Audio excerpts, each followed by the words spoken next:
157 towers almost 1,000 feet above West 57th Street. But before the building opened in 2014, this wasn't really a residential street. It was known for Carnegie Hall, tourists, and delis. But 157 put West 57th Street on the map, breaking records for listing prices and coining the street Billionaire's Row. The first 27 floors of 157 are reserved for the 5-star Park Hyatt Hotel, but the next 48 are residential. Walking in, I was actually pretty surprised by how homey it felt.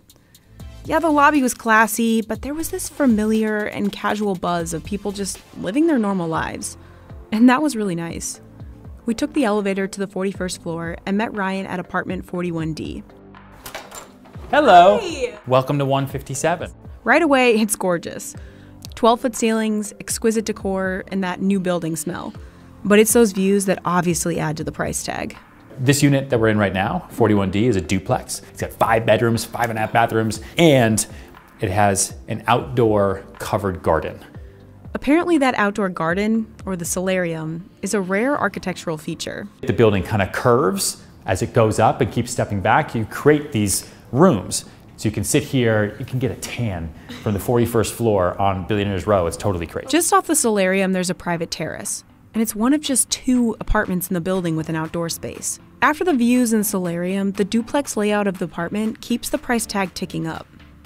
The second floor has 4 bedrooms, including the master suite, with arguably better views than the floor below. The ensuite master bathroom is made completely of marble, imported from Italy, of course. You've got a walk-in shower, freestanding tub, and 2 toilets, just in case. Back downstairs, the massive eat-in kitchen had a couple hidden features. Like this looks like it might be cabinetry, but it blends in. These are actually your bar stools. Whoa! Right? That's brilliant. Around every corner, there was some new design element. A fluffy chair, a perfectly sized rug that optimized the space and made for this relaxed, luxurious vibe. And of course, none of that was by accident. And even if the buyer has $30 million to spend, you'd be amazed at how unimaginative they can be. So we have to show them, and everyone we've shown this apartment to would take it fully furnished because they just love it. Buyers can choose to keep all of the stage furnishings. And thank goodness, the price tag includes the furniture. But what's a $1 billion building without amenities to match? On the 31st floor, residents get a giant amenity space all to themselves. There's a billiard room, screening room, gym, and a pool, with music piped in from Carnegie Hall across the street. But the never-ending climbing wall was definitely my personal favorite. This is what I anticipated doing today. Since its construction, 157 has pushed up real estate prices across the neighborhood. From 57th Street to 59th Street, between Park Avenue and Broadway, median sale prices rose 64.3% from 2010 to 2018. Compare that to the median sale price of Manhattan as a whole, which increased just 25.7% in the same amount of time. Historically, if you had money and influence in New York, you bought property in Central Park West, in one of those classic limestone buildings with views of the park. But the problem for modern developers was those buildings couldn't be torn down or built higher. But on West 57th Street, developers could go tall, super tall. In 2010, developer Extel started construction on a project that was pretty outlandish at the time. In the midst of a real estate downturn, they broke ground on a nearly 1,000-foot mega tower on West 57th Street. Overlooking Central Park, 157 would completely alter the skyline. What no one really knew when this building first came up was, are the views of Central Park going to be so important that someone will be willing to live on 57th Street, which is a really, really, really busy street? The answer was yes. The penthouse apartment of 157 sold in 2014 for a staggering $100.5 million. Bought by Michael Dell, it broke the record for the most expensive home in New York City and solidified the street as Billionaire's Row.